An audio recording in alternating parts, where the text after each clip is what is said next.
ابن جو ہے یہ جابر ابن حیان وہاں کے گریجویٹ ہیں. مسلمانوں نے کیمسٹری کے رولز، الجبرا کے رولز، مسلمانوں نے ابن حسم کتنا بڑا نام ہے آپٹکس میں، ابن حسم پہلا کیمرہ بنانے والے، کیمرہ کے میکنزم دینے والے ان دا سینس، ٹھیک ہے. ابن حسم کے ابن حسم از دا ون جو جنہوں نے فلائٹ بھی ایک لی پرشر لگا کے کچھ اس طرح سے بنائے تھے پرشر، خیر انہوں نے کوشش کی کہ فلائٹ بھی لے کر دیکھیں. یعنی آپ سوچیں کہ یہ سب کیسے ہو رہا تھا اتنی جلدی. وہ لوگ جن کو کوئی نالج ہی نہیں تھا، جو مطلب کہہ لیں آپس میں لڑنے والے لوگ، ان کو کیسے اتنا زیادہ پروڈکٹیو کر دیا؟ کس چیز نے کیا؟ قرآن مجید نے ان کی توجہ اس طرف دلائی. تاریخ میں آتا ہے کہ تمام مسلم سائنٹسٹ کسی نہ کسی قرآن کی ورس سے انسپائرڈ تھے. ابن سینا نے ڈائجسٹو سسٹم اسٹڈی کیا تھا قرآن مجید کی ورس کو ایک موٹیویشن بنا کے. جو ابن بطوطہ تھا، نام سنا آپ نے؟ ابن بطوطہ دا گریٹ ٹریولر، اس نے کمپس بنائی تھی، اور بیسکلی کمپس بنائی تھی قبلہ کی ڈائریکشن فائنڈ کرنے کے لیے. وہ لکھتے ہیں کہ مسلمانوں کی جو سائنس کی تھی نا ساری جستجو، اور جو ویسٹ کی سائنس کی جستجو ہے، اس میں بہت بنیادی فرق ہے، اور یہ مسلمان کو سمجھنا چاہیے.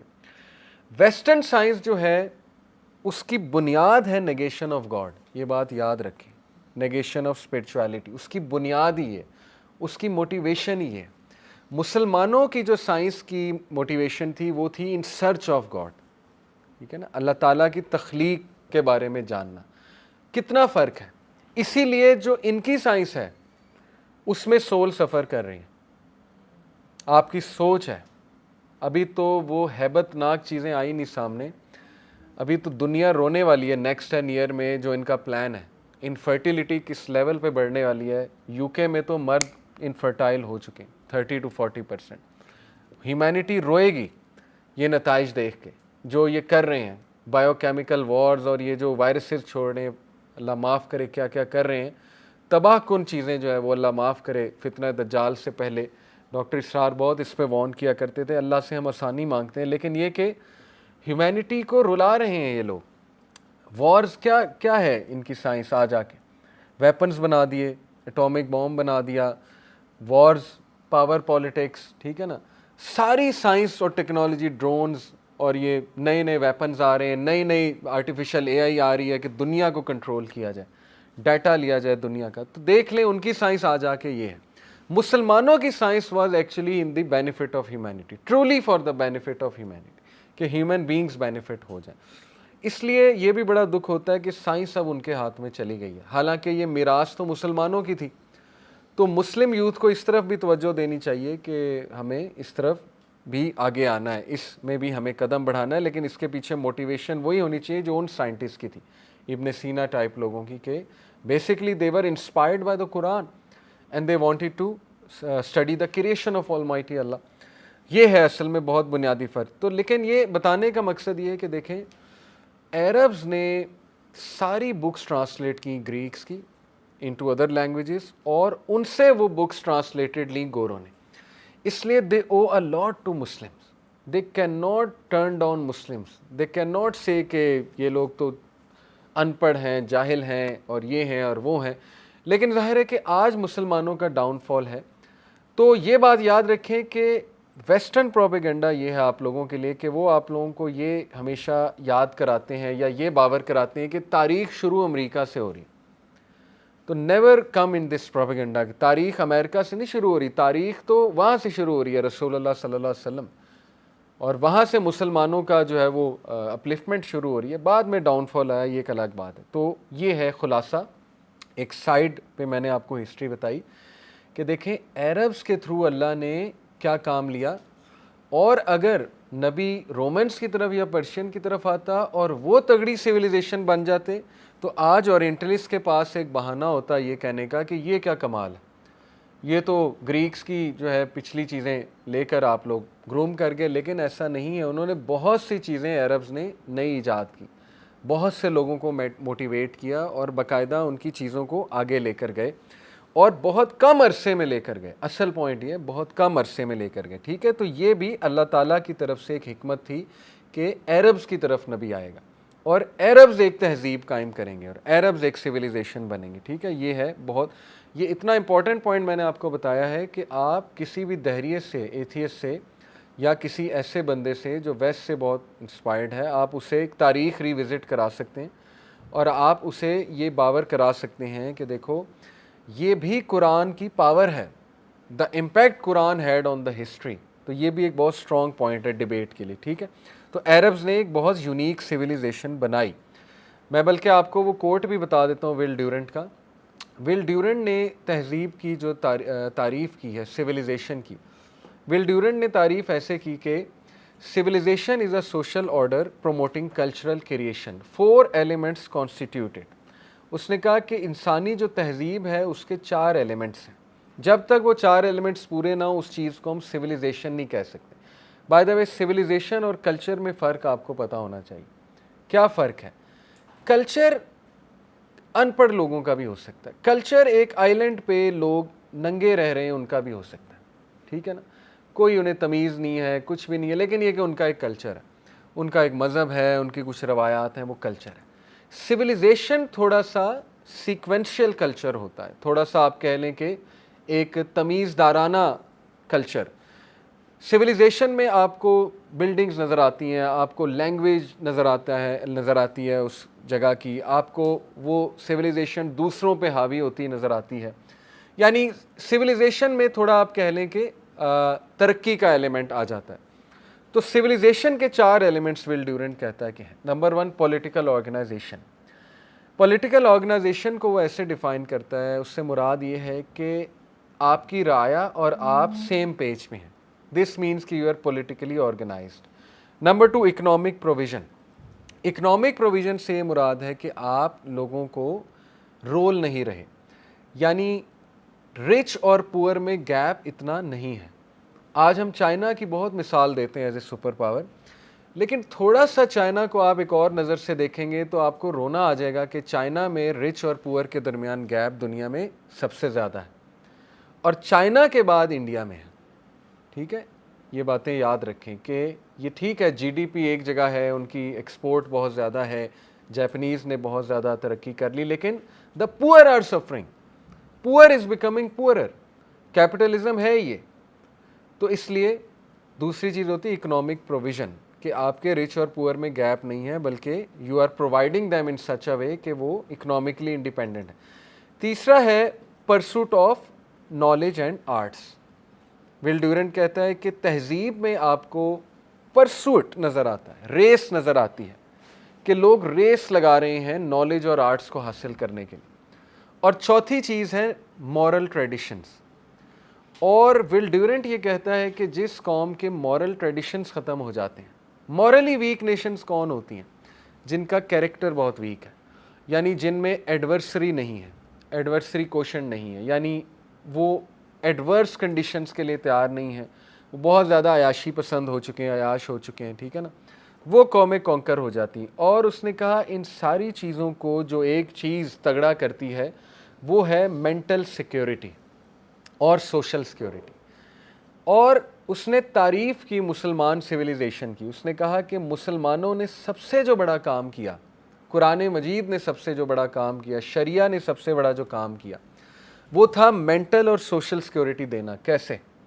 شریعہ لاز. آپ دیکھیں شریعہ لاز ایسے ہیں کہ حضرت عمر بن عبدالعزیز کے دور میں آتا ہے, اور حضرت عمر کے دور کے بارے میں بھی آتا ہے, کہ کوئی بھی عورت رات کو بھی نکل جاتی تھی نا تو اور زیور پہن کے نکل جاتی تو مجال ہے کہ کوئی شخص اس کی طرف گندی آنکھ اٹھا کے دیکھ لیتا. اور اکنامک پروویژن اس لیول کی تھی عمر بن عبدالعزیز کے دور میں کہ زکوٰۃ لینے والا ہی کوئی نہیں تھا. زکوٰۃ دینے والے تھے سارے, لینے والا ہی کوئی نہیں تھا, سارے اکنامکلی ویل پرووائڈڈ تھے. تو اس نے کہا یہ پاسبل اس لیے ہوا کیونکہ مسلمان مینٹلی سیکیور ہو گئے. مینٹلی سیکیور ایسے ہو گئے کہ ایک تو ان میں یونٹی قائم ہو گئی, آپس کی لڑائیاں ختم ہو گئی, نفرتیں ختم ہو گئیں قرآن کی پاور سے, رسول اللہ صلی اللہ علیہ وسلم کی ٹیچنگ سے, توحید کی طاقت سے.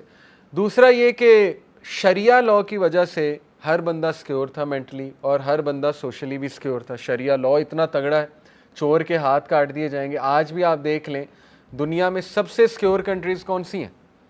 یو اے ای,